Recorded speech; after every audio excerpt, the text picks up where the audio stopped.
Hi. Hi, everybody. everyone. Welcome Almost to another finished. episode of AFK Juicers Pod.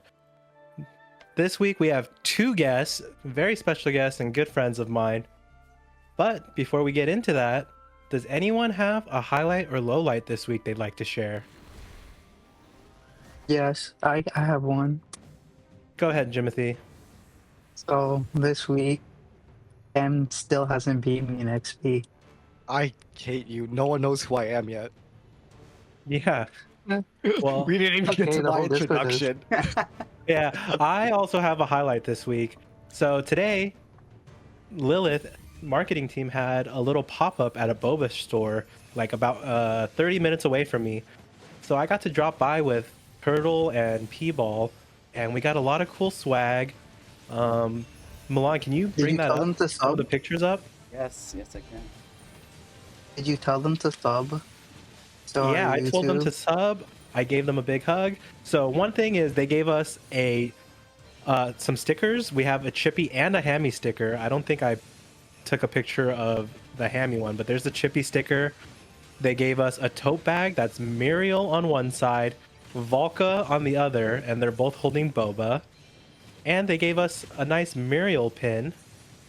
And, you know, since I rolled up with Turtle and P-Ball, had some clout, you know, they gave me some extra free stuff for being with them. But yeah, a lot of cool stuff. If you guys have time, check out the AFKJ Instagram for when they do a pop-up near you. Mm-hmm. Wow. So, did you tell them to sub to the YouTube? Yeah, I told them to sub.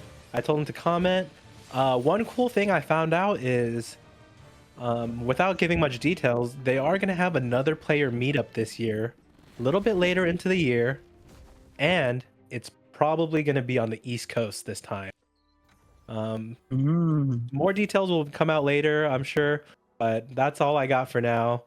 And yeah, I'll probably go to the East Coast meetup. So if anyone gets a chance to, then please, I'll meet you there.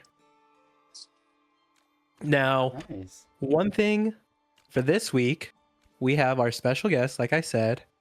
Welcome, Jake and Cam.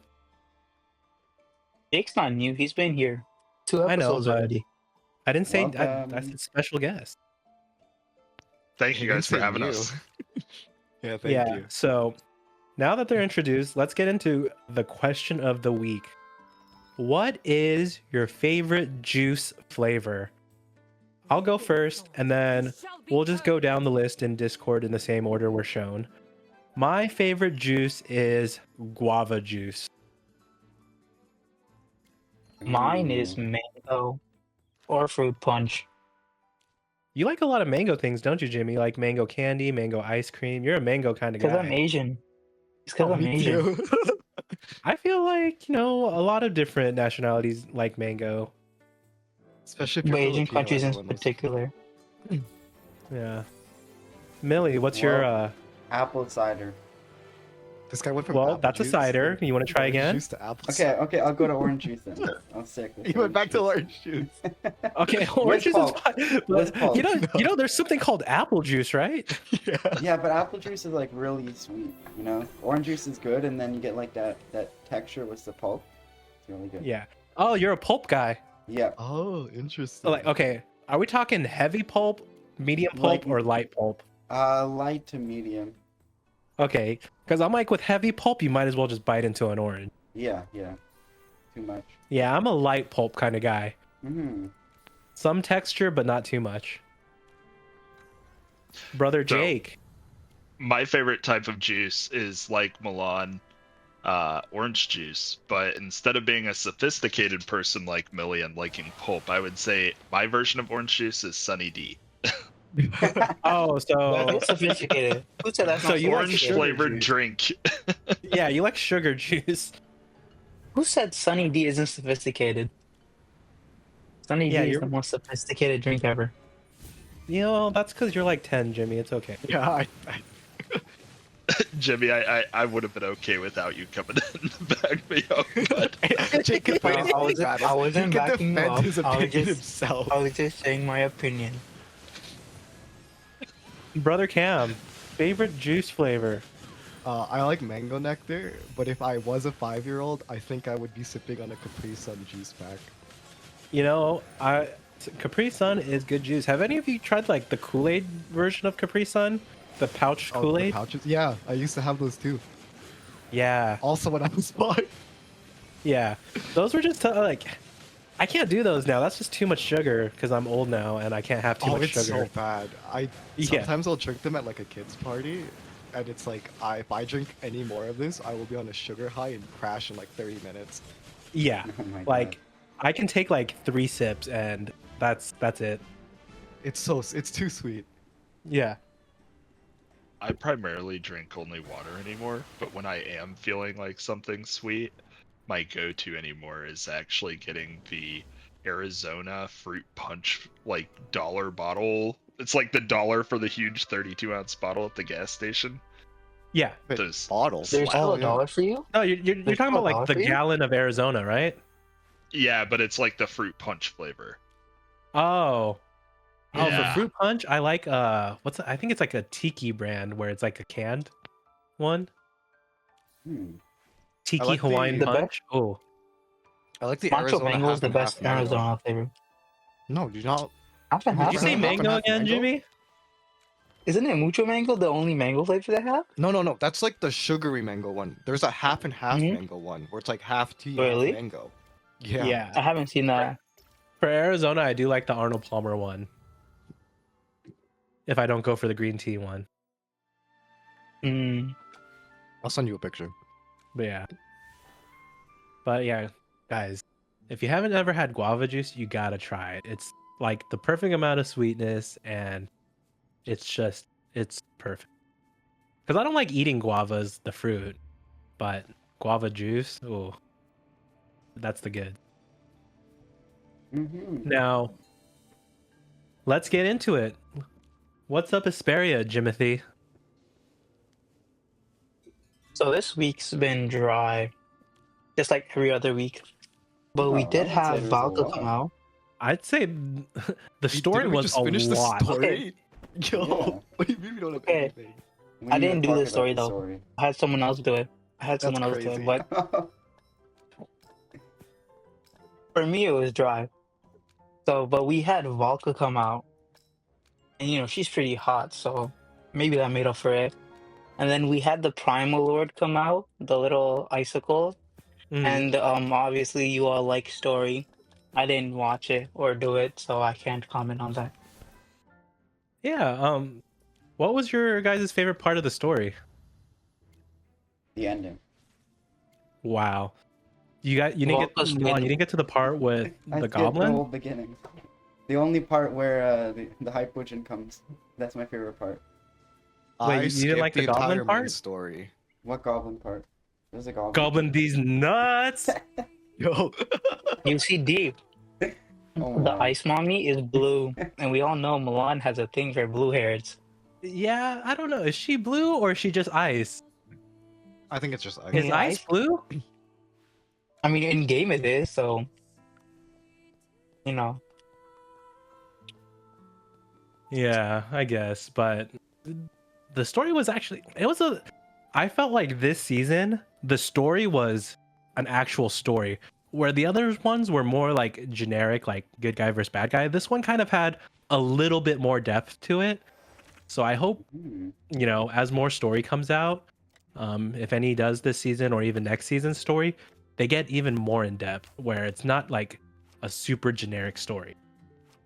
Because as each season that goes by, I kind of start reading the lore a little more and a little bit more. This season, I actually, you know, read through most of the main story. The side quests I'll always skip because who cares about them? Did you see the cosmetic out from the side quest, the sauna one? Tana one. Oh yes. Did you Makes the avatar- invite Lorson to join your sauna experience? No. I did. I told him did to because I I was told him to curious what they were GTFO. gonna do, and then they made his face go under the water. Oh, You liked it, didn't you, Kim? No. I, like in the trailer. Yeah. I was Wait, very Cam, confused. Cam, with do you that. like rabbits? Are you a rabbit person? I was born in the year of the rabbit. Oh, there Oh, you go. you're a Okay. furry? No. It's okay. If you are, We don't have enough time the in this juicers podcast for me community to defend accepts my honor. everyone. But yeah, I'm year of the snake, and I'm very Is that sad this year? yeah, this year, and I'm very sad that for AFKJ they didn't have like their Chinese New Year outfits were kind of generic instead of like snake Oh, theme, yeah. right? I wish they did like some Chinese New Year snake theme. This is That the would've been cool. first. This is the first Chinese New Year because the game came out after. Yeah, Right? but I Yeah. feel like if they're just gonna do generic Chinese New Year outfits, it's like you're gonna run out of options quicker. Or you could do one Chinese New Year outfit that just rotates with the zodiac. They just put you in a snake costume. Yeah, Like it's like Halloween. Milan was saying, it would be cool if you could do like Medusa hair. Yes. We need Oh, we need yeah. Medusa hair. That would be awesome. I would never take it off. Yeah, that'd be very cool.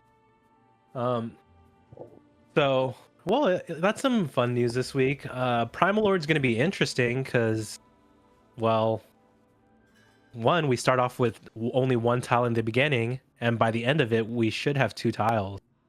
Is that So Yeah. confirmed? there's going to be a bit of a change halfway through. Oh, wow. Luckily, we have a shitload of reset, right? Yo, I went from 3rd to 7th. Nice. Yeah, everyone's doing about like 2 bill more damage today. So Oh, I didn't do today. So yeah. Well, let's move on to the next topic because I think it's going to take up a big portion of today. Let's talk builds. Let's talk YAPHALLA. Mhm. Jake, Cam, what the hell's YAPHALLA? Yeah. Pull. So Right, yeah. the best way, yeah, it is where Jimmy yaps. So YapHalla is the best way to think of it is we're a Discord server, we're a community hub for open knowledge sharing and for testing of different aspects of the game, PvE, PvP, even things like lab. There are lab guides there as well. But the big thing we push is that we operate under a set of core values. We allow everyone to contribute. We don't require anyone to contribute.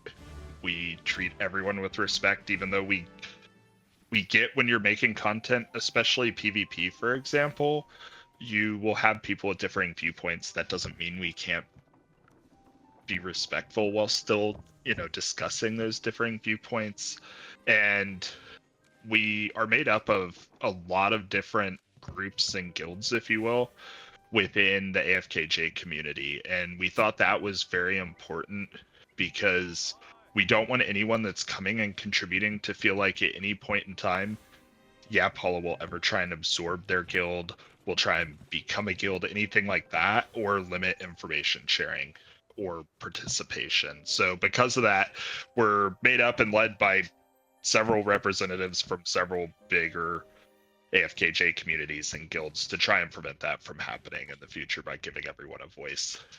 Primarily right now, we're knees deep in Dream Realm and Primal Lord just because it's early in the season. We just got Primal Lord, we're on day 2. And Dream Realm bosses, we're still going through the difficulties and finding out the unit combinations that are working with the new charm sets that we have for different heroes, the new units they've released, etc. Mhm. That's awesome, honestly. Yeah, it's a little bit of info by the community for the community. Would that be an accurate statement? Yeah. Very much so. To That's add on cool. to that, we're currently allowing certain content creators and guide makers to have categories, forums, or channels in the Discord so that they can share whatever content they're trying to provide. Notable members being Sukuna for Arcane Lab, Vivi from T for Honor Duel. There's a bunch of PvP members already contributing. We have Star-Lord's Fight Club advertised, and hopefully And I Star-Lord's think also been helping out. I think PvP is so interesting this season because with the Paragon changes and everyone's box being slightly different, PvP is a lot more in depth now. That it's like you really need to find content or get some help that's almost specific to your box, or at least within your investment. Yeah, Right? Personalized. exactly, yeah. Like I've been sharing my Supreme Arena teams to my friend and most recently my guild lately. And for the most part, like my team is built on my box because these are my current highest Paragons. And I'm fighting inside like the top 20 Supreme Arena range. And just recently, she's like, or my friend, she said, "Oh, I want to use my P3 Dio," and I'm like, "I mean, yeah, you can. It's P3. I can't use mine, so I don't have a team for you." Um, and she's like, "Okay, I'll make something with them, and like I'll send it to you and see if it's good." And I'm like, "Yeah, sure, why not?" But yeah, like this with all the Paragon, like I can't even use my my CeleHypos anymore because they're still only S plus or P1, and they can't fight in the bracket that I'm in. Mm-hmm. I think the only way to combat that, Cam, is to, Spend swipey more swipe. money. A I wacky wish. plastic hack. Yeah, I mean, if S plus CeleHypos is a problem, then just gotta You just gotta make a P3 pesto deal. It's fine. Yeah. Luckily, mine are around P1, and it's still working out for me. Yeah, like my pesto's P1 and my scar's P1, and I could use them, but like I can't make a full 3 team because no one else is P1. Mm-hmm. I mean, CeleHypos get the partial stats at just S plus now, which is nice. Yeah, but it's because they're the main damage dealers usually. Like they're not the support. Milan just so, like, flexing his P4 Rock on stream. Yeah. Yeah, He's just like, oh, I just have to put this character like by my himself. S plus Harak is not beating the enemy's P3 P4 OD, unfortunately. Oh, well. Mm-hmm. Have you Back tried when giving you him more start affinity? asking, That's what Jake does. Yeah, I but think to he's before, even maxed. before the Paragon changes, your S plus Rock wasn't beating P4 teams really. No, I mean, but I had like other units around that range that could maybe do it. Yeah. Like You could went from team a comp. 10% chance of victory to a 5%. Yeah. Like you can. This might not be a popular opinion or it might be like an accurate common one. But what I think happened with the Paragon changes is it became less on making appropriate team comps and countering certain teams to I'm just gonna throw as much Paragons as I can onto a team and then I hope Yeah. that team synergizes. Mm-hmm. Right. And I could see both perspectives because there are lazy whales out there and they want to swipe, set and forget, close their eyes and place things. I think it's still leaning towards that a little bit, but with some of the changes they made, I think it is better than what it was initially. I think Yeah. there's still a better balance. I think the numbers should be dropped so that the number of Paragons you're using is less like the highest Paragon and the number of Paragons you're using is less important than the actual team comp itself. Mm, Yeah, because I mean, from my perspective, I still think it's very overtuned. Basically this season in PvP, my approach has just been count the Paragons, and if they Pretty have, much. well, I count the Paragons and switch out supports to try and be plus 25% basically. And by doing that, it trivializes it still for me at least in almost every matchup. It's definitely better than what we were gonna get. I will say that. Yeah, oh my god. I can't imagine how if they didn't nerf the stats, how crazy it would be. I think a good example of like the significant changes. So there's a guy, his name's Demian, and last season one of the things he liked to do was test against my duel, like my friendly duel formation, right? And if I remember right, I think he's somewhere between like S plus and P2 units on most of his PvP stuff. Most of my friendly duel defenses were primarily P4. And last season, he could figure out comps where he could win at least 30+% of the time with that comp into my friendly duel. right. This season, once he figures out a comp, it's like a 1 in 25 chance, it feels like. And when because every time I look at my history, it's having to roll the same thing 10 to 50 times to beat it. And Right.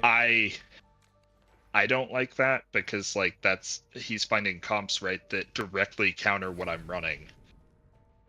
Right. And in my opinion, you should be able to punch up pretty well if you're going to put that amount of effort into PvPing. Yeah. Mhm. Well, let's save some of the PvP talk for later for when Brother Star joins us. Fair. Besides like infographics and basically testing, do you guys do any? What else do you guys do over there? Yeah, Oh, definitely. So, Yap. Yap. yes, Jimmy yaps all day. If you want to talk to Jimmy, come over to YAPHALLA. You will see him yapping in pretty much every channel. It's a Actually, $0 next- monthly subscription to talk If you to don't Jimmy. want to talk to Jimmy, still drop by so you can talk to me instead. That's valid. He might not what- never respond though. I haven't seen him in general once. One of the cool services we kind of do right now that we really like, because we're smaller, we're still growing, and I mean, hopefully over time we're able to keep the participant to cook chef ratio, if you will, when it comes to formation building, to be able to forever do this. But like for free to play players or people that maybe are on newer servers that have boxes that are very different, that don't really fit well into the builds we're putting out on infographics that are meant to kind of cater to 90 to 95% of your standard player base, you can come over to YAPHALLA, join us, send over in the theory crafting thread for that day's boss, just put a picture of your box and maybe talk about some of the comps you've tried and what your results were with them. And someone, myself, Dragon, Crow, etc., will get with you and start trying to come up with formations suited to your box. So that's one of the things that I've personally found really fun, because for the last season or so, a lot of the work it felt like we were doing was more like, what is the best of the best every day? And at least for me personally, I was doing a lot of more curated builds like that. And it's fun to get back to the roots of, I have a built Ulsa and a built Lily May and a Mythic plus Rainer. What can I do on this boss with that? Right. Nothing. You cry. Well, yeah, but what I was trying to ask was, besides building and stuff in game, is there like, let's say they don't need that stuff, what other reasons is there to join the server? Yeah, we have a lot of community stuff going on. Some examples of that are, we're set up in a way where if you have a group of friends that you want to join with, hop in a VC, do a movie night or anything like that, we have like self-created dynamic VCs that will automatically stand up and tear down for you. So most nights there's groups in YAPHALLA VCs watching movies and stuff. I think yesterday or today there was a Lord of the Rings watch party. Occasionally you'll see, I shouldn't even say occasionally, because at this point it's a daily occurrence, you'll see a They're group doing of us stages. sitting in VCs doing stage pushing as a group, which is really fun, because what happens is, like, one of us, there may be, let's say 8 or 10 of us, one of us will get really good at like a certain bird stages, and then as everyone gets there, we're all like, hey Cam, I'm at 4xx, do the proxy, and that way we all kind of get through stuff faster. It's fun just hanging out while doing stages. There's So I definitely gotta a bunch drop of movie by to nights, get you to- office. Yeah. Is that why you don't Like- do my proxies anymore? Because I'm not there. I have to join for you to do my proxies? Because I'll do it. If you join the YAPHALLA and you jump into a VC with me, I will do at least one proxy for you. At least I one. can make Oh, that oh. I Is can make that- that is that a- promise. Get one yet? That's Is that crazy. a promise, Jake? Okay. What if I'm Every stuck day, on the same one stage proxy. as you? If you're stuck on the same stage as me, sorry about that. I will help when I get past it. And if you're already in YAPHALLA, sorry, that coupon is only for new members. We function like a Planet Fitness with our rewards. He joined Oh, yesterday don't- just to tell me he manualed Don't worry, the I'll stage leave that I and was join stuck back on. in. I'll leave and I'll join back in. Well, that's all cool. What is there any? Do you have any future plans, or what's on the horizon? Future plans is I'm making a custom builder for basically most people. The plan is you can select presets of arenas, so you can do like all your normal arena maps. I plan to add in presets for Supreme Arena. And in case I don't get around to it or update the site in time for like a new arena map, I plan for it to let players make a custom map, so you can just select tiles, select which tiles are for player units, Hmm. and which tiles are for enemy units, as well as select artifacts for either side if it's PvP. So like a build your own builder? Yeah. Build Hey, a that's build. pretty neat. Yeah. Right now we have one of our admins making a bot specifically for the staff of the server, as well as Dream Realm chefs, to sort of make teams inside Discord at the moment, while I'm developing a web tool for everyone. And so far, the work in progress stuff we've been seeing has been good. I don't know if we're allowed to share it publicly yet, but I think once that's ready, you might start seeing it in some of the bot channels or the Dream Realm channels. Hmm. So that's nice. And- As for now, also, we are doing weekly newbie nights. The next 2 weeks are the next 2 Lord of the Ring movies, the extended edition. So that's another like 8 hours gone for everyone who's participating. Oh, the extended edition? Yeah, Where you that get was to the walk with extended them for 30 minutes? Yeah, yeah. Last night we were watching the first movie, The Fellowship Yeah, of the like- Ring. We were like, why is this exposition so long? It's been 15 minutes. It's like, do you know how you hate fast travel in games? What about not doing fast travel in movies? yeah. Even if you don't join in for the movie, just look at chat. It's really funny. It's like the whole movie just making fun of Cam. 4 hours of just These people making don't know fun of who I am. You can't keep saying that. That's the whole point. They'll tune in to see who you are. One of our other main future goals that we're already sort of implementing, I shouldn't even say sort of, we are currently implementing, is while there's kind of the core that exists at YAPHALLA now, today, creating knowledge, our goal isn't for that core to continue to create more and more areas of knowledge. Because at the end of the day, like, I'll use like Dragon and myself, for example. We're very focused on boss specific PvE, right? What we want to be and what we're currently doing is acting more as a community hub for players who are very knowledgeable in a specific area of the game that want to create and contribute community guides and content. And so Cam had talked about it earlier.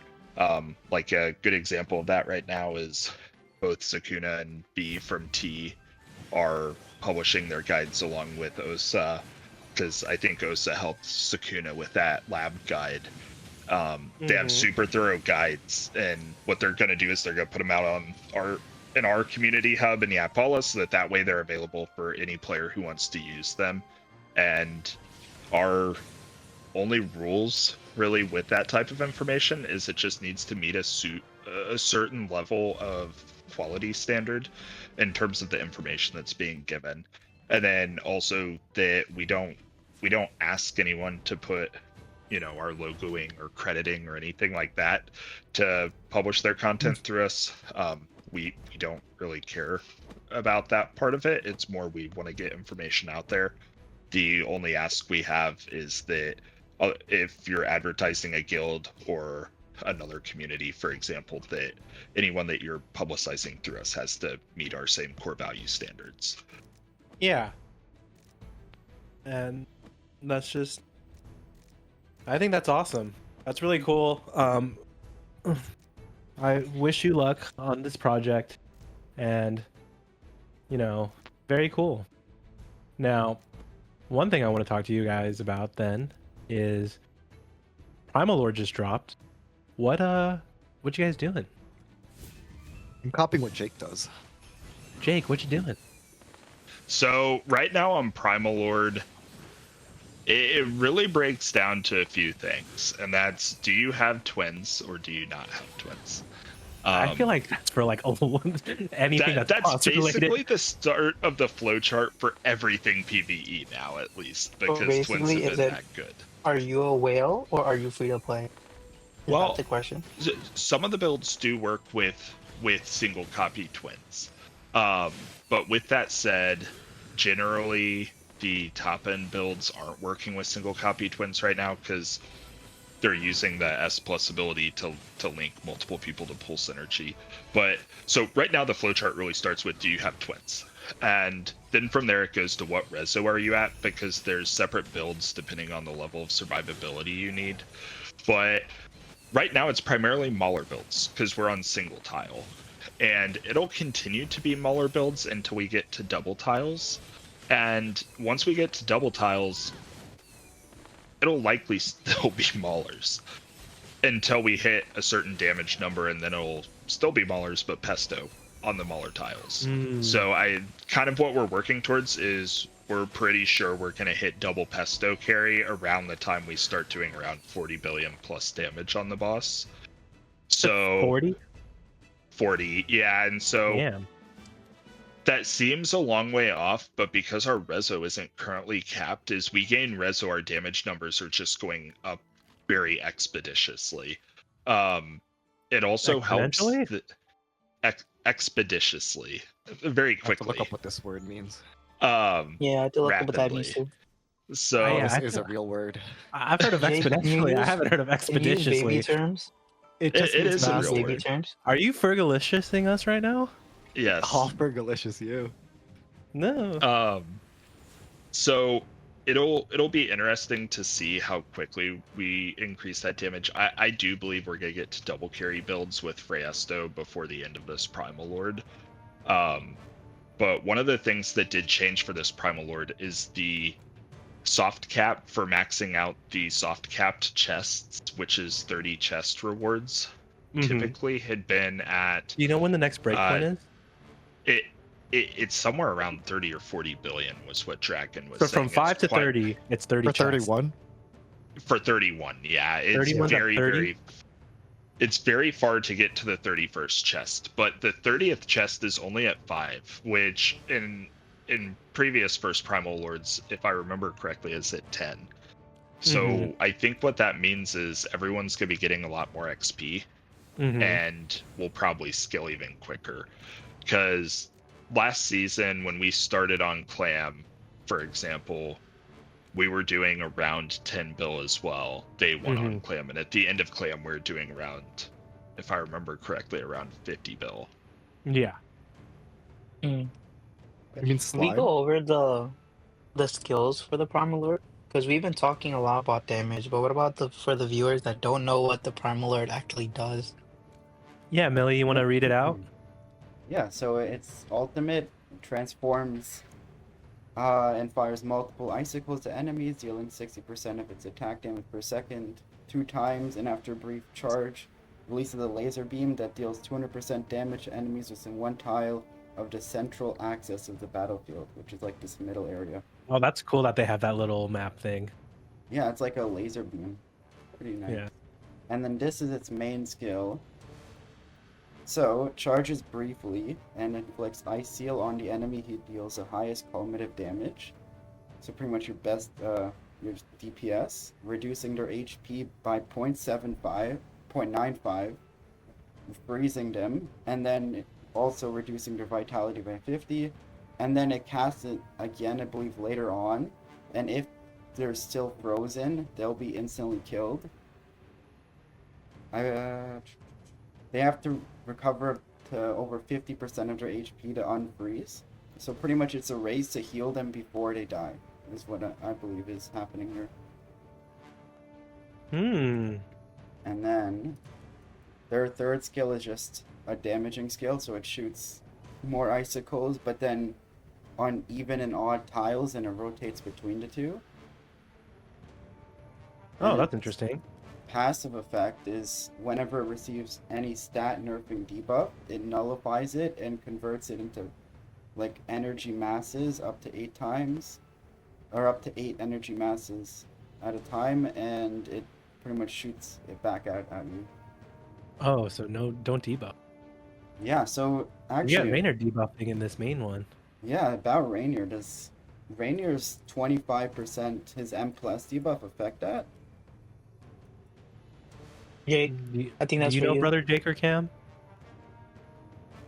Is this a stat nerfing debuff? I don't think so, right? I don't know. Yeah, They 'cause I walk don't think away? it's stat nerfing. The It's just way increasing I damage interpret this received. is, it's not like damage taken or damage dealt buffs or debuffs aren't necessarily stats. It's just a multiplier that happens during the damage calculation. Yeah. Okay. And yeah, so Raynor would not trigger that. Yeah. He does what says L plus though. If it's This an one, attack yes. decrease, yes. Yeah, it does. Yeah. This one explicitly mentions a stat. Yeah.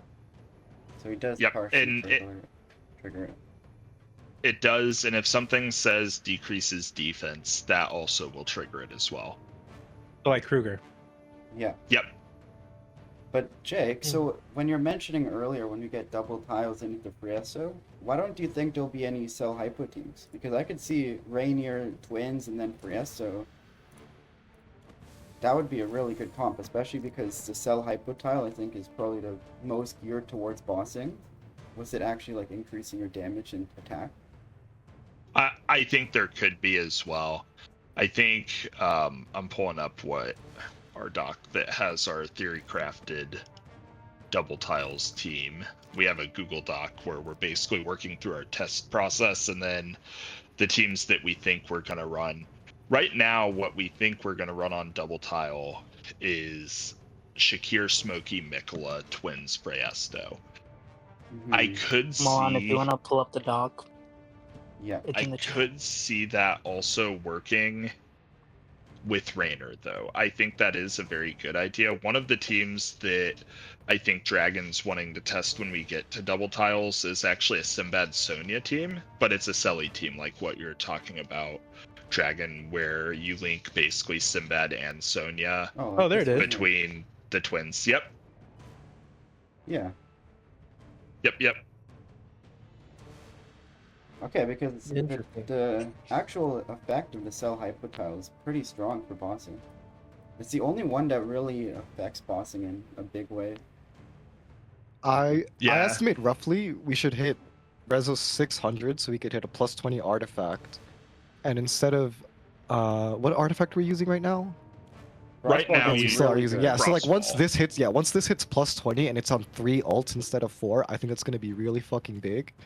Yeah, and you get the extra energy from. Yeah, and then roughly, I don't have an exact number of when we'll hit double tiles, unless I talk to someone from the Vietnam servers. But my rough estimate, I think, was around Rezo 600 and maybe like 900 to 1,000 stages. We should have enough to hit double tiles. Maybe a couple Rezo or stages after what I just said. Which is going to be obviously going to be at near the end of Primal Lord, but like that power spike, I think we'll see a big spike in expected damage dealt.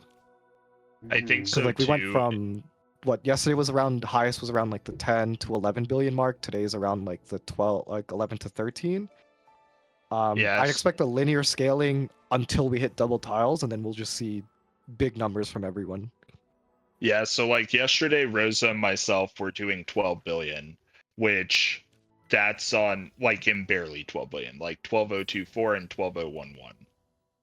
And that's on P4 plus 20 stuff with plus 25 ODs.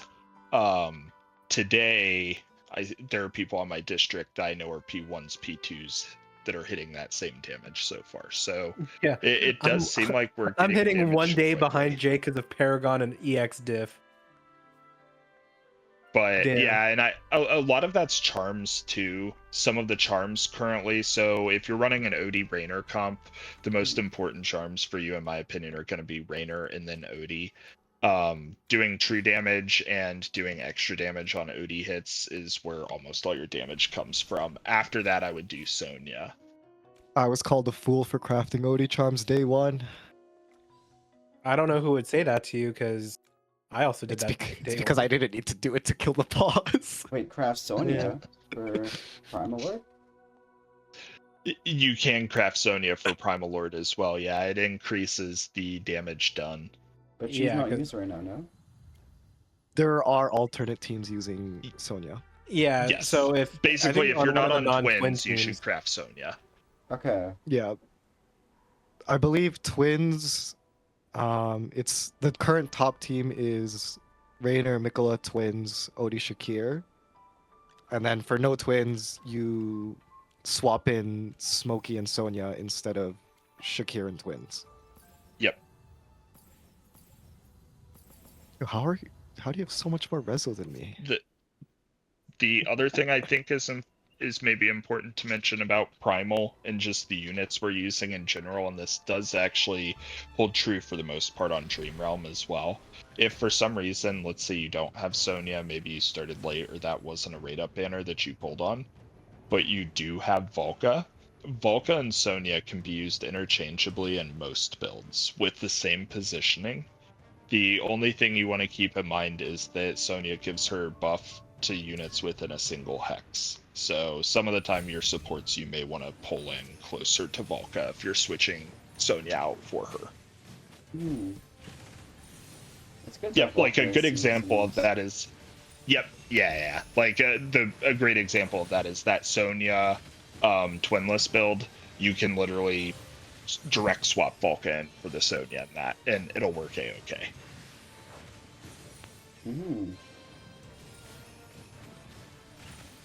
Well, that's cool. Now, one thing that you said earlier was pretty interesting to me was flowchart starts with if you have twins or not. Where would you put them in the Scam Gazer priority? You think At they're the moment, finally what's above there? PSO? I think it's Pesto first, Twin second, personally. Pesto first, for sure.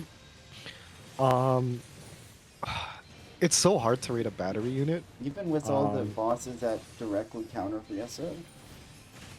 So I would personally say I think we need to wait and see Endless to make a fully educated. Oh, we're going to talk about this all season. Yeah. Oh yeah, I'm sure. But like, I think it's leaning towards twins, and there's a couple reasons for that. One is they're starting to make bosses that, like you said, Millie, directly counter Freyasto. The other reason I think that is because a significant amount of the Freyasto builds, as long as they're not Heroic builds, for the most part, work a-okay with single copy Freyasto. Yeah. Twins builds, a lot of the twins builds need at least M+. Like my mains on S+ or above, I have an alt on M+. My alt sometimes can't even run the same comp as my main, because between S+ and M+, I have livability issues at times. And that skill. With that in mind, where does M+ Raynor sit for you then? Because Raynor's, like 85% of the way there at M+, and that's only half the investment. And I think that was like a big selling feature for Raynor being as high up as he was. Currently, Raynor can be pretty much interchangeably used with Hugin in most of the comps and formations that we're putting out. So I'm not quite sure. I think when we get to Endless, he may be used for a little bit, but right now both Raynor and Hugin are primarily used for their charm buff. One of the things that I think is important to mention is we've gained a lot of access over at YAPHALLA to the Chinese community and the CN community that's playing both on CS, the mainland servers, and the non-mainland S servers. And that player base, a lot of their non-whales, the CeleHypos they have is Freyasto and Twins. And it's because those servers are newer. And so they originally pulled Pesto because Pesto was king. And by the time they were ready to pull CeleHypo, 2 Twins were out. And so because of that, I also think not pulling Raynor right away is going to give you better results, as weird as it sounds, because you have one of the largest communities actively trying to make builds that directly fit that CeleHypo priority. You'll notice on our infographics, generally there is a high performing no Raynor build, but it almost always is Twins. So it falls in this weird place for most, right? Where it's like, why would they list this? If you have Twins, you probably have Raynor. Well, that's why. It's typically one of the bigger CN builds that we come across. Interesting. To also add on to Um, the Hugin versus Raynor thing, mhm. other than the charms, Raynor's like the only unit that lets you heal off of doing damage to the boss. So if you need a shit ton of healing, like on, for example, this Primal Lord on Odie, like that's why you're using Raynor over Hugin. Even on one copy, And I yeah. think that distinction is important to note, especially just because there no other unit provides that specific utility. Mm. And also to note with the comparison to newer servers and CeleHypos, because it takes so long depending on how much you spend to invest into a CeleHypo, I think if you are currently in progress for Esto, you should be finishing him to at least M plus or S for plus 15. Mm-hmm. Otherwise, I think I'm also in agreement that you should pull twins first just because of their versatility as a energy battery unit, and that's really hard to power creep, for example. Mm-hmm. Because last season we were using the light bearer team comp because ult spamming was a really good fucking way to clear stages. Mm. We don't have that anymore because talents are different. However, we do have twins Hugin and Rowan, which is a crazy combo for stage pushing at up until a certain point. And a lot of people were doing that just to keep proccing Star Shard over and over again because you were just ulting constantly. Mm. Yeah. Yeah. And actually, about that, I think Briesto's main selling point is his Dream Realm scores, and that's mainly just based on his damage. The twins, like you mentioned, they're extremely hard to power creep. In Arena, for instance, they've been out for, I think, over 6 years, and they're still meta in bossing. So if we get a similar trend, like from Arena, we could expect twins to be still really strong for the next, like, 5 years or so. Which I think Briesto won't last nearly as long. Yeah, I mean, especially with the rotating Dream Realm. Like for example, if we get the original, like most of the preseason bosses again, and like not the Lhasa, not a Lucia, for example, like Brasso will be probably meta again. But assuming we'll have a rotation of bosses and we can't predict said rotation, the twins are the safest CeleHypo I think to have, just because they're a lot easier to slot in as they're more of a, like they're in the energy battery role as opposed to damage dealer. Right. Now, speaking of endless and stuff, VALKA is, you know, word around the office is VALKA's gonna clap endless. How many bosses do you think she's gonna be viable in, personally, you guys?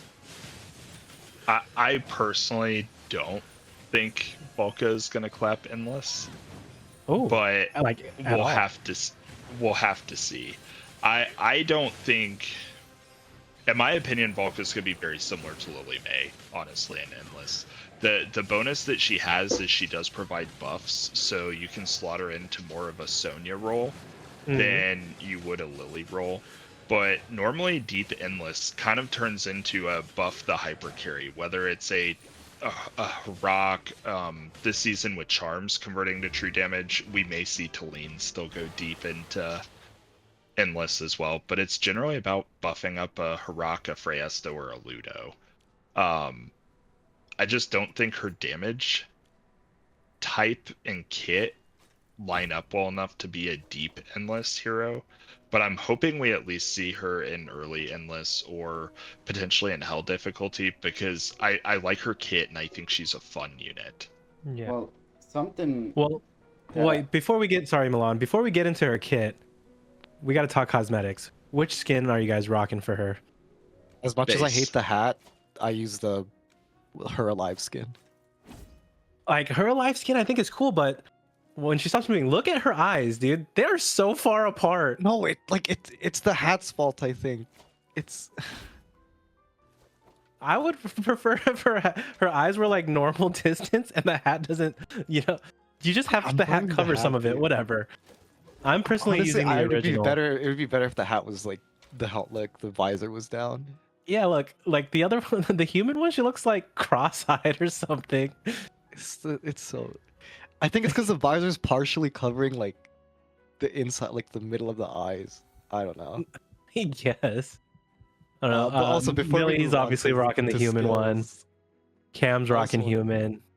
Jake, what are you rocking? I'm rocking the base skin. Me too. You know what? This is why you're my brother. We need to start a war. We need to I divide just the don't like citizens. covering up her face and everything. Yeah. Yeah. Okay, well let's dive into her kit. Oh wait. Before, I also wanted to make a comparison to Sonya. Last season we couldn't test Sonya in pre-endless that much, and she was delegated to a buffer role in endless. And like Jake was saying, we did miss a lot of the earlier difficulties this season for VALKA. And honestly, going off the Primal Lord flowchart, where it's like how we mentioned you could swap in VALKA for Sonya, I think next season, at least in like common 2 hard, we might see VALKA also used. Because at least this early, regular damage, just physical, magical, are still useful because of the scaling's a lot different than endless. Yeah. I think that's a very good point, and I also think in that same line, VALKA is she's very agile. You can use her in a lot of different ways. You can use her as a Rainer, as you can swap her in over Rainer and some comps, over Sonya, even over DPS, even over Mikola sometimes. So for that reason, I think too, Cam, like she does good damage. She has a lot of flexibility, and it reminds me a lot of Shakir in a way because of that. Yeah. Mhm. And the best So- part is, What's all She's an your A-tier VALKA Graveborn. investment? I got hella unlucky, so she's stuck at Supreme. Mine, I was gonna stop at Supreme Plus EX10. I ended up with P1 EX20. You're crazy. How do you have the yellows for this? How don't you have the yellows for it? What have you been spending it on? Swipe. Let That's me the look at all answer. of my. E-swipe. I didn't have to other than swipe. swiping. This is Hold on, this is a let lot me- of saved. I keep a Uh, ticket ready so I could look at all my 20s. Mine matches Millie's exactly. Oh Mm. yeah, all my mats went into, all my yellows went into Twins, Sonya, and Sinbad this season, Oh, okay. Wait, and you then I did don't it have that enough way? to. I reset my Merrily, Chord, and Cast. All of them were plus 20. Oh, So, nice. but I didn't then- even know you could but do then- this. But you could only reset 2 of them to only get reds back, right? Well, 'Cause I that- this- reset yeah. Chord and Cast to plus 15, and I reset Okay. Merrily to plus 10 using the full reset. Okay. Yeah, I think I'm probably gonna end up doing the same when I have to. Back to VALKA. Unlike Sonya, who, like you said, is more mainly a buffer endless, she has, I believe, the highest multiplier in the game, which is 800% damage. That attack hit 3 times, so for a total of 24,000. No, not 24. 2,400 damage to a single target, and that's all true damage. Well, the problem is there's damage reduction in Endless, so regardless if it's true damage and it's going through like the regular defenses, Oh, I know for sure. Like I it's think still Jake mentioned that she'll do a similar role like Lily May, because Jake was describing to me earlier that Lily May was there to ramp up the boss into the Yeah. Friesto pure damage period. I think VALKA could do Yep. the same and then buff Friesto with that nice attack speed buff. I don't know if the attack speed buff will actually make Friesto do more pure damage because it's just based off his one skill. I thought it was haste that's more important. So yeah, he haste gets the affects animation, skills. yeah, Attack speed just affects their basic regular attack. attacks, but his Yeah. basic attack isn't where the damage is coming Yeah, from. exactly. Yeah. But I think she can be really good at scaling because she does a shit ton of true damage. Like the most in the game with her ult, I think.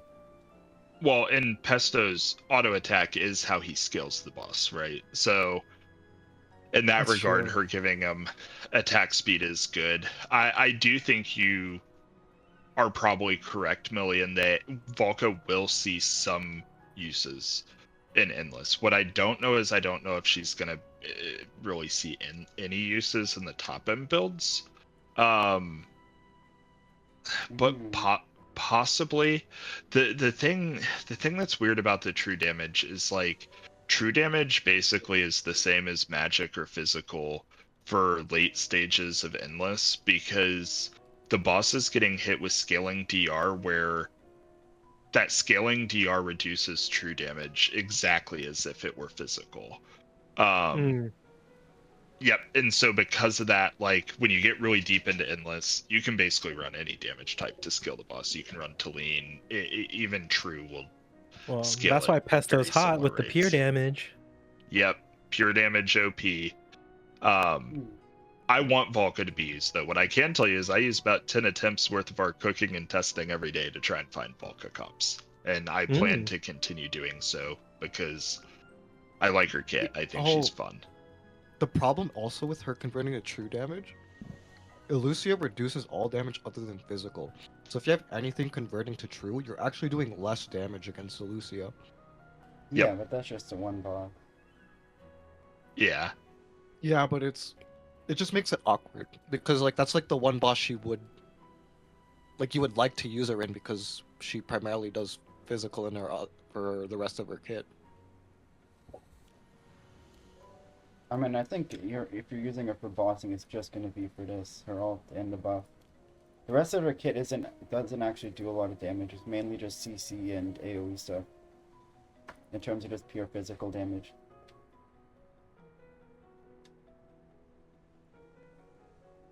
Yeah, I could see that. Yeah. But let's Well, go over, I guess, the rest of her kit then, since we're talking about her. yeah, go for it, Millie.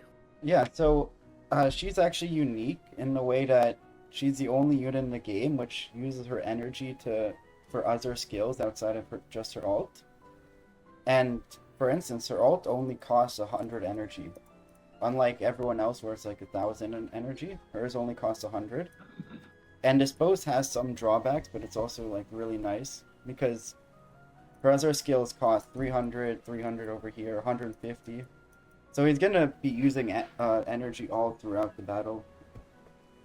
So her ult, again, she has this unique passive where every time she attacks someone, she inflicts a stack of panic, and after 4 attacks, their fear of battle, they have this debuff, which pretty much just means for 10 seconds they have 10 haste, or minus 10 haste.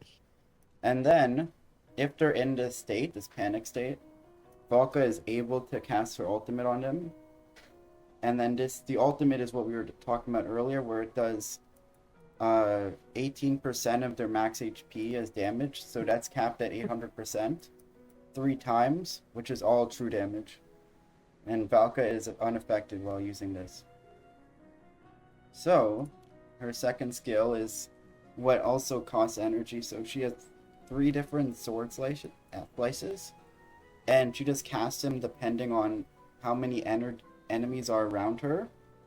So usually at the start of battle, if there's like no one around her and she's like moving towards someone, she'll do like this whirlwind attack where she'll quickly jump towards the enemy. Then there's this little AoE attack which hits like multiple, like a cleave. And then there's a stun here, CC as well. So pretty much throughout the battle, she's just going to be rotating between different attacks depending on how many enemies are around her, which is pretty neat. And then her buffing skill, which also gives her a massive 90 shield, depending on how many people are around her. So you want to reach around 3 people. If you can get 3 allies surrounding her, she'll get 90% of her HP as a shield. So it pretty much doubles her effective health. And everyone around her does get 50 attack speed, which is pretty huge. Her L plus is just more attack speed, which is nice. Makes her ramp up the panic stats faster. And then her Mythic Plus ability is whenever she takes ultimate damage within 1 tile of her, so pretty much her attack range, she'll block it, not take damage from it, and then cast her ultimate on that target for free. So it's pretty crazy when you're facing like a lot of physical DPS. Like for instance, we have like Harak who ults into him, or Vala, let's say, casting the ultimate. Anyone who's like within 1 tile and ult, so like Nara for instance, Sorin, they'll all just be VALKA will take no damage and then ult them right back. So, and then her final Supreme Plus skill is just she gets more energy while she has her shield active. So it's this shield here. So that is Oh, okay. her whole kit. So it's actually like really a lot of diversity, and I think she'll see use in all multiple different game modes. And Yeah. going, oh, sorry. Go ahead. Yeah, so we went over the Dream Realm aspect of things. Let's go over her PvP use. So I found that if you're gonna use VALKA in PvP, you want her to mainly be used as a tank. Because she has that massive shield, and she has a Mythic Plus where if she's like near someone, she'll take like no damage from their ultimate. She wants to sit at the front lines and take like the damage because she could tank a lot. And she also does a lot of damage in more long-winded fights. So here, let me show you a team here. We'll do like May, Larson. So this is like a team I've been using with VALKA. Okay. And then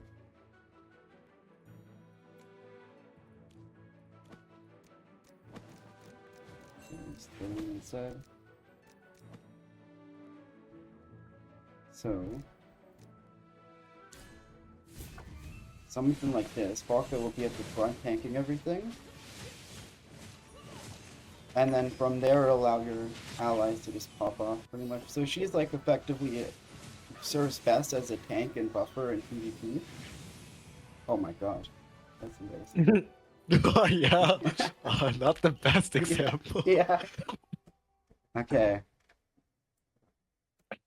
See, you want to use her mainly into the melee team. This is terrible. Let me. I switch also it up. just think Bonnie to Taylor is too strong of a combo. Oh yeah, no, it's really powerful. Let me see. Okay, here's a Heroic team. Let's see this. So, let's run the same team here. Larson. Let's see. We'll do the twins this time. Yeah, giving her some energy recovery would be nice. Oh yeah. And then let's just throw in like Shakir. This is also nice on the front lines.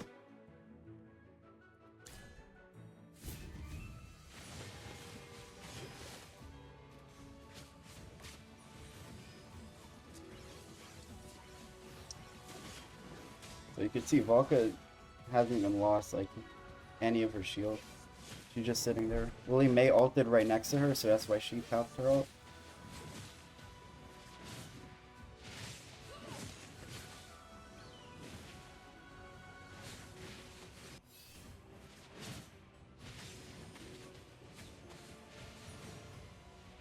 So that was a better showcase. So you can see she Yeah. took a bunch of damage, and you saw it, she wasn't even close to losing her shield. And she did nearly as much damage as May here. Her shield's 90% of her health, right? At Yeah, max level? yeah. So if you have Yeah. 3 people around her, it's 90%. Now, where would you guys put her on a Paragon priority list? I think because she is a Greyborn A tier, she's probably the best one outside of Bonnie. She's like the second best. I So- also agree. Yeah, so I think she is high priority in that manner. Like, you're gonna want her on a wish list for a while for Paragon. Right. Well, who else is on your Paragon priority list? Should we pull up the list? I think so. Yeah. Let me pull up the Paragon list. So here Let's check it out. is Oh, who made that logo at the bottom? yeah. Me. Yeah. Jimmy did actually not make the logo. I made this logo. So here's the Paragon list. So this is actually before VALKA gets added. I think VALKA. Let's go over the list and then we'll go over where VALKA would land here. So it's separated by S levels and A levels, and CeleHypos have their own priority. So first we got May, of course.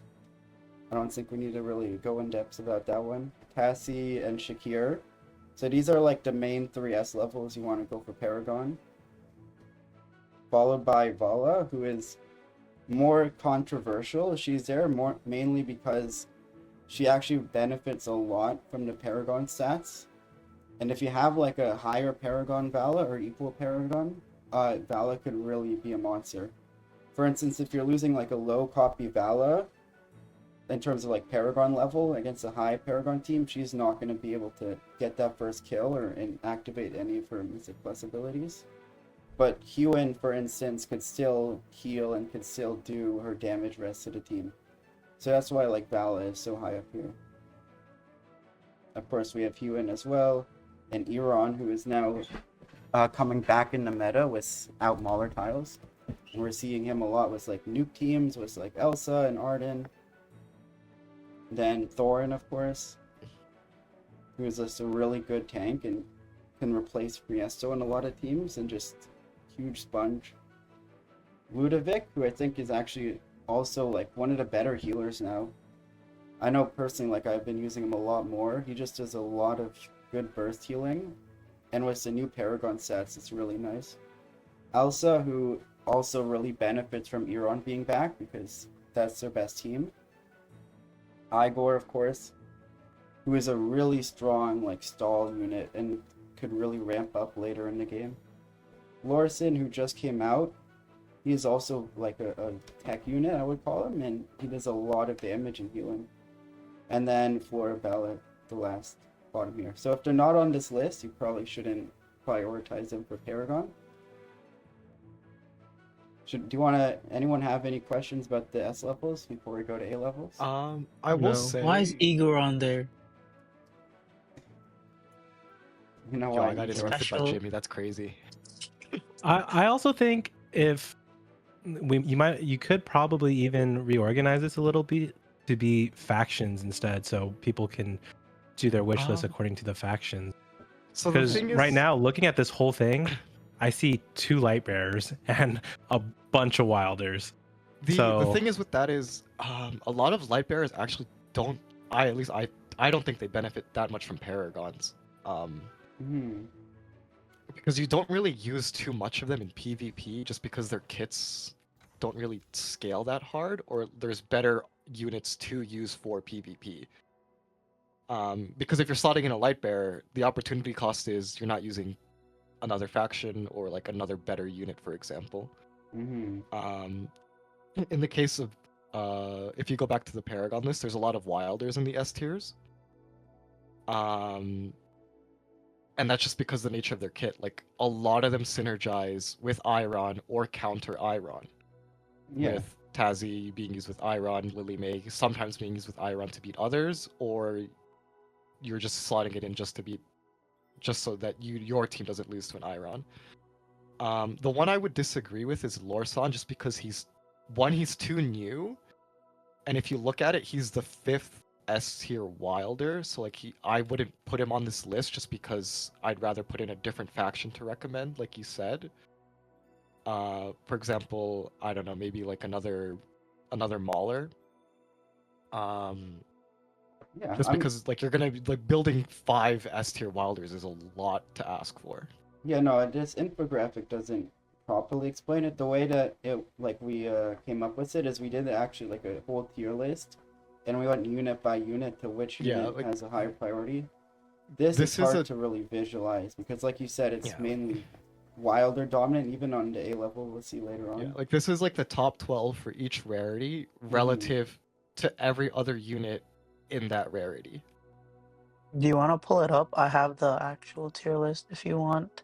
Yeah, send it to me. Like the full-on one. Alright, here. Hold up. Okay, here. I put it in chat.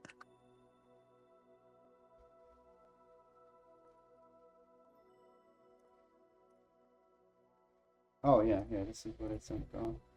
Okay. Sec. Also, Goth didn't make it? You made it, Molly? We did it together. They did it together. Goth just put her name on it.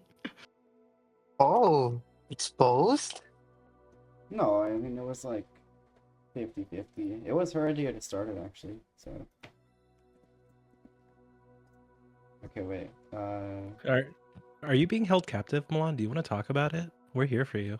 I wish I was being held captive. Okay. Excuse me, who said Like, that? ooh, Who Ooh. said that? Okay, trying to be What so did he held by. say? how it was just unit by unit. So this is Oh the yeah, so same thing. going off this list, I would actually prioritize this is my personal opinion. I would actually prioritize Lumont and maybe Rowan over Lorsan and Florbell in this list. Just because like the availability pulling them. Yeah, no, I mean, I think if we go availability, a lot of this list would change. This would yeah. For sure. I mean, like, Yeah, there's a when it- separate tier list which I don't think we have time to discuss where I helped contribute to the ratings for, and the idea was we rated it as like a group of players for PvE and PvP, and then there was a slight weight to include like where they are in terms of like within the faction, within the tier. So it was like, is this like the third S tier Wilder that we're recommending, or versus like the first two? mm-hmm. So, like once you start getting to like the third to the fourth and so on, it starts to be they should be valued less because you don't have the time or resources to build them at the same time as everyone else. Yeah. Yeah. Yeah, And no, the thing I does feel come about into play, Lorsan for is, sure. for Lorsan, it's like, do you have Dio? Yes, build Lorsan. Yes. No, maybe. I don't know. Have you seen the replays we're doing here? Yeah, you're 1-1. So far. Look at this stage. No, okay. I see. Okay, let's finish off this tier list here. Yeah. So let's go over the A levels, I guess. So at the top, Bonnie, of So we course. just go over the big tier list of A levels, Oh, because that's yeah, more sure. compact. That's a lot longer than I let me pull it up. Yeah. From the top. It's just good so we can make it talk drop. about like relative It's a stuff. bond. Okay.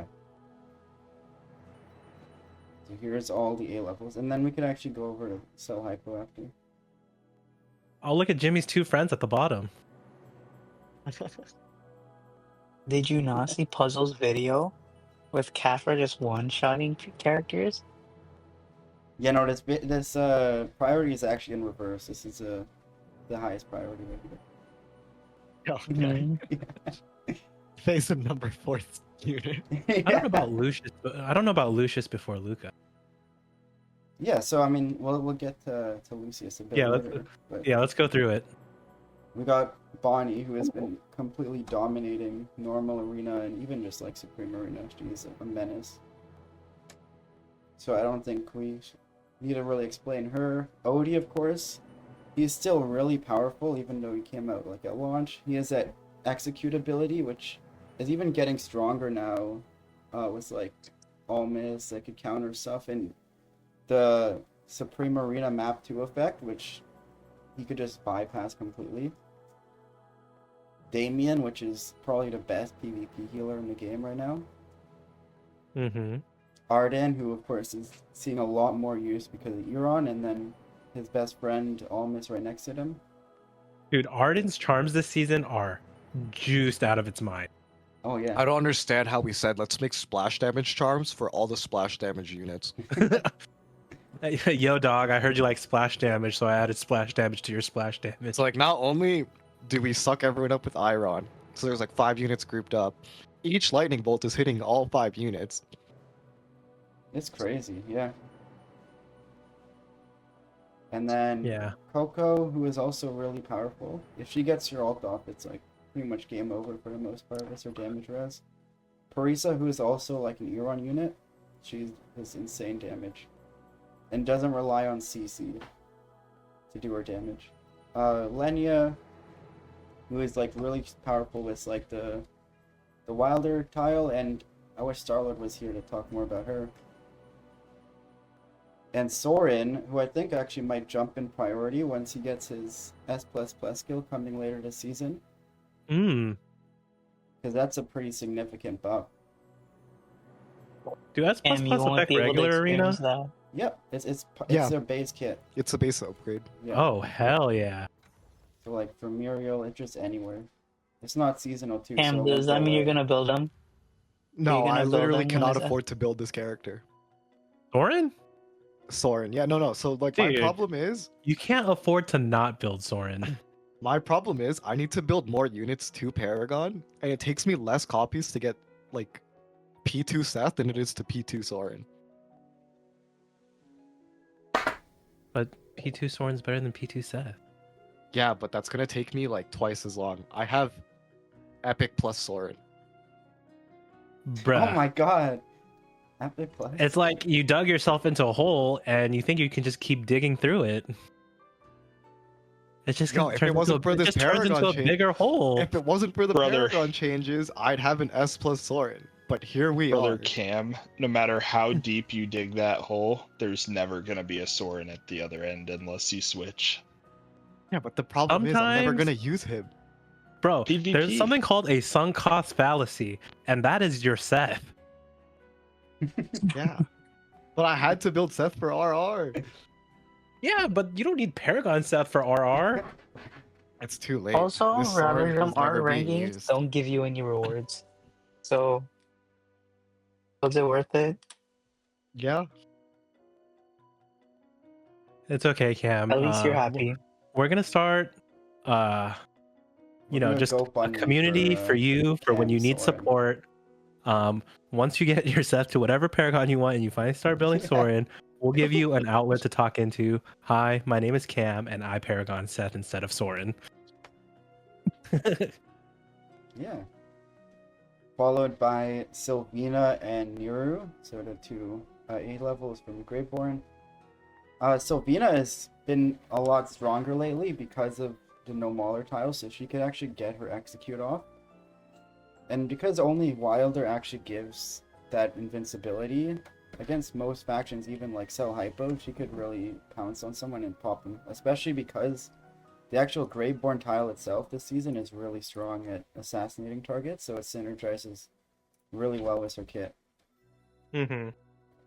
And then Niru, who... Oh, sorry.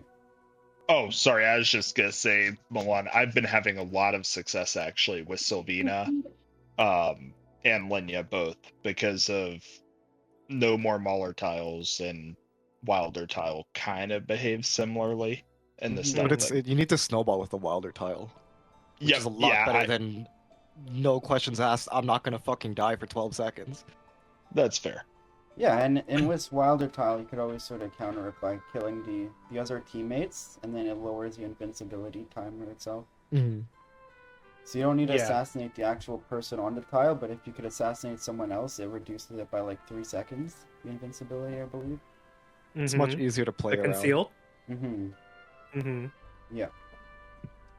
Then, Niru, who is seeing a lot more use, just to counter, like, Lily May, he's really good at that. And because of his, Also like, with the Paragon anti-heal- changes.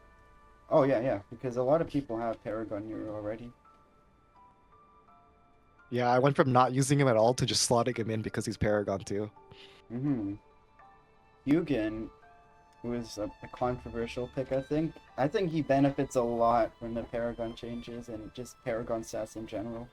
He is really good at just buffing people in general and giving shields, both of which get like boosted with the new stats. And he's also a good Willy May bait because he has that huge initial energy and he casts it all like right away. I think he is like a really underrated PvP unit. Then Lucius, who's another like strong tank. He does a lot of shields as well alongside Hugin. Sinbad as well. This is like the wild light bearer A tiers here. And Tandra, Luca, which are both just like get tankier. They don't really do too much with the Paragon stats. Sess, who actually, Sess really does want his Paragon stats. I think if he was a little stronger, he would definitely be higher on this list because the Paragon stats really help him a lot. And it's just a shame like units like Harak come out and just like sort of power creep him in a way. Mm-hmm. Vyperion, who is still really powerful in PvP. Leica, same as Leica. Morrison. Do you have Dio? Yes. I Get forgot her Leica. name for a second. Oh No, my God. maybe. Yeah, Leica you're only really using alongside Dino. And that sort of like carries her up here. Corin, he is like meh. Anyone past here isn't too great for PvP. What about Citrana?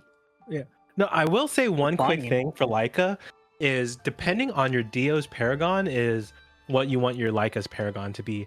Yeah. Because I feel like someone was saying once upon a time where it's like if your Dio ults too soon, it gets like canceled by Lily May and stuff. So you have to find a right balance of Paragon and stats for your team to, so your Dio ults at the right time and doesn't get screwed by an LM, Lily May.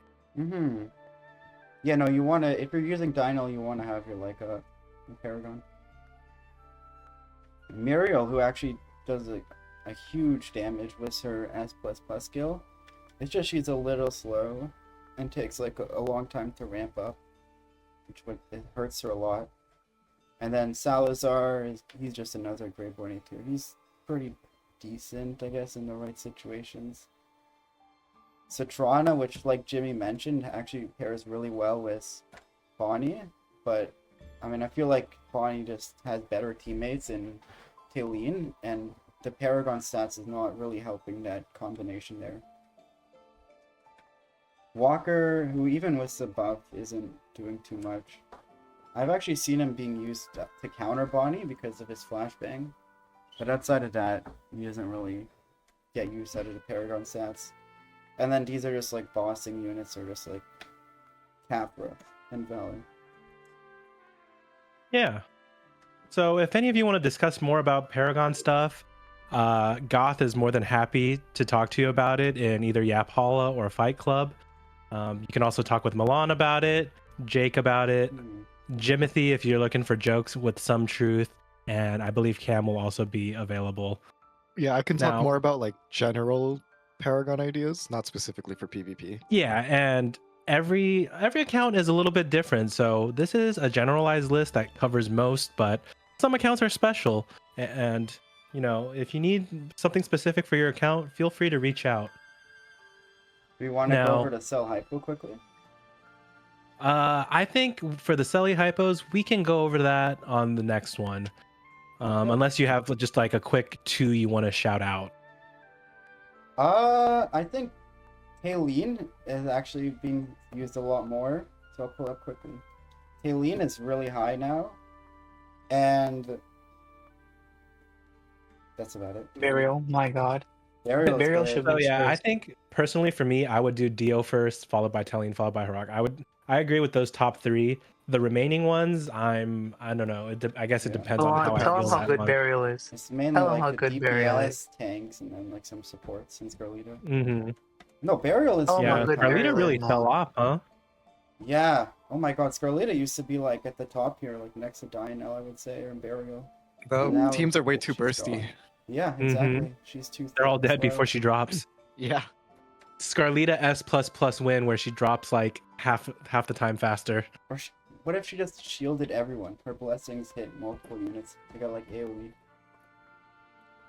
That would be. That'd really be cool powerful. too. Be broken. It'd be what she But needs, yeah, I think. we're running close on time, so I'm gonna pop into the conclusions. We talked about a lot of things today. We talked about VALKA, we talked about YAPHALLA, brief Fight Club mention, Primal Lord. If you want to do any testing, feel free to drop by. We're always looking for testers and ideas. Hero highlight was with VALKA, very juicy. He'll be good for endless with Jake having some maybe asterisks on it, and some of the PvP you've seen from Milan for VALKA was pretty interesting. And like I said, if you have any questions, feel free to find them on Discord. Another thing would be, before we say bye to everyone, is Jake and Cam, do you have anything or anyone you would like to shout out? You can name me though. Yeah, fuck you, Jimmy. Fucking number 1 in my server. I want to just shout out everyone over at YAPHALLA in general. Thank you. Like, it's community source knowledge. We could not do it without everybody over there. Everyone who's sharing info G's back to their guilds and stuff like that, and boarding back over builds and stuff that friends of theirs come up with. So, thank you to everyone that's helping make us successful for sure. And remember to join at discord.gg/YapHalla. Right. And I would like to thank, of course, the viewers at home. Don't forget to like, subscribe, and comment what's your favorite juice flavor, and if you want your juice brand as well. If you like high pulp orange juice, don't comment. Get away from us. And I want to wish everyone a good night. Bye, everyone. Bye, everyone. Bye. Bye.